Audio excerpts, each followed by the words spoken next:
ব্যাপারটা কি পরিমাণে অদ্ভুত চিন্তা করে দেখেন। বিয়ের প্রলোভন দেখিয়ে 40-45 বছর বয়স্ক মানুষ, 20-25 বছর বয়স্ক মেয়ে, তাদেরকে নাকি প্রলোভন দেখিয়ে, এটা চকলেট, হ্যাঁ একটা চকলেট, আমি একটা প্রলোভন দেখালাম চকলেটের, এবং চকলেটের ওই প্রলোভন দেখিয়ে বাচ্চাটাকে যেভাবে গুম করে দেওয়া হয়, চকলেটের মতো বিবাহর প্রলোভন দেখিয়ে ওই মেয়েটাকে দিনের পর দিন দর্শন করে দিচ্ছে, তার বাসায় থাকতেছে, তারা একই সাথে ঘোরাফেরা করতেছে, ছবি তুলতেছে, ভিডিও করতেছে, নাটক বানাইতেছে। আর দিন শেষে কি ওই ছেলেটার বিরুদ্ধে কেস হইতেছে যে আমি সরল মনে, অতি সরল মনে আমার বিছানায় আমার সঙ্গে শারীরিক সম্পর্ক করতে দিছি, সরল মনে আমি তাকে বিশ্বাস করেছি, সরল মনে আমি আমার সমস্ত কিছু দান করে দিয়েছি ওই ছেলেটা আমাকে বিয়ে করবে বলে। এবং এই রকম অদ্ভুত কেস বাংলাদেশে হয়, এবং সেটার ভুক্তভোগী হয় পুরুষরা, আর কেউ না।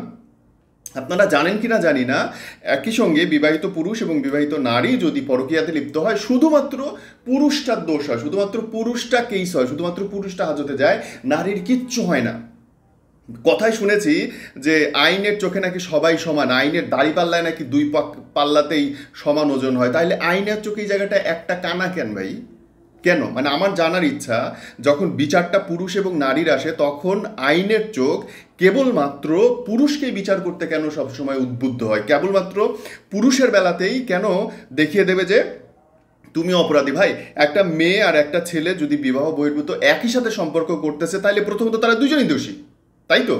প্রথমত তারা দুইজনই দোষী, তারা অবৈধ শারীরিক সম্পর্ক করতেছে, তারা সামাজিকভাবে নুইসেন্স করতেছে, সো দুজনকে আগে জেলে নিতে হবে, তারপরে গিয়ে তো বিচার শুরু হবে।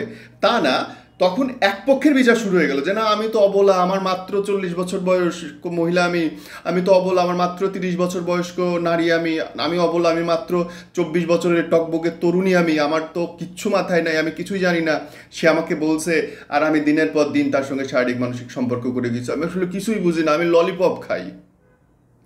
এই সেম কাণ্ড যদি পুরুষ করা শুরু করতো, পুরুষের জন্য বাংলাদেশে যদি কোনো আইন থাকতো, তাহলে বাংলাদেশের আমার মনে হয় 99% মেয়ে জেলে যাইতো। পুরুষ যদি আজকে অভিযোগ করতো যে ওই মেয়েটা আমাকে বিয়ের প্রলোভন দেখিয়ে আমার সাথে মিশছে, আমার জীবনটা ধ্বংস করে দিছে।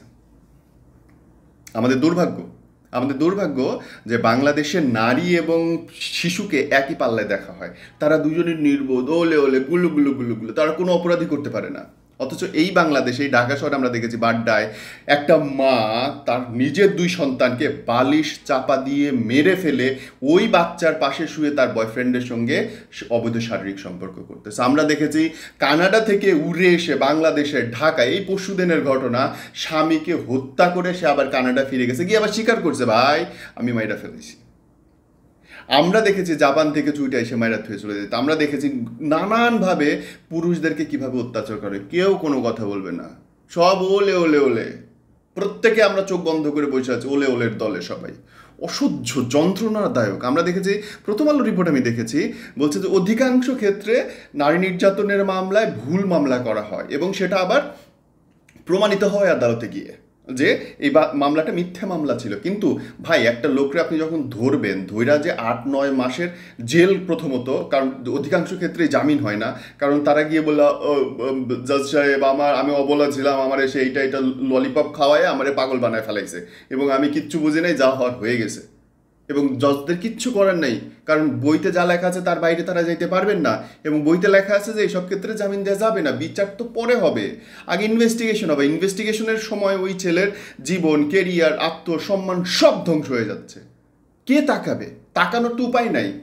ভাই, নারী স্বাধীনতার বিপক্ষে আমি না, নারীর মূল্যায়নের বিপক্ষে আমি না, নারীর অধিকারের পক্ষে আমি। আমার চেয়ে নারী অধিকার নিয়ে কেউ বেশি কথা বলে না, কিন্তু পুরুষদের উপরে যে নির্যাতন হচ্ছে সেই ব্যাপারে প্রত্যেকে নিশ্চুপ। আইন যে এক পক্ষে, আপনি যান একটা পুরুষ নির্যাতনের শিকার হয়ে থানাতে কেস নেওয়ার জায়গাই নাই, ওয়াইফের বিরুদ্ধে কেস নেওয়ার তাদের জায়গাই নাই, অন্য আইনে নিতে হবে, অন্য আইনে।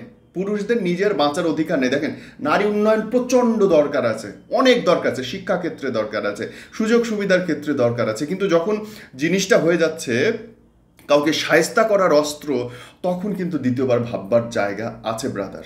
ভুক্তভোগী আজ হয়তো আপনি না বলে আপনার গায়ে লাগতেছে না, কাল যখন আপনি হবেন না, তখন কাঁদবেন, কেউ আপনার পাশে দাঁড়াবে না। আজকে যদি আপনি কারো পাশে না দাঁড়ান, আজকে যদি এই কথাগুলো শেয়ার না করেন, আজকে যদি কথাগুলো সাপোর্ট না করেন, you have to talk brother. কথা বলতে হবে, দেয়ালে পিঠ ঠেকে গেছে, আপনি তো বুঝতে পারতেছেন না, আপনি একবার পিছনে যাওয়ার চেষ্টা করে দেখেন।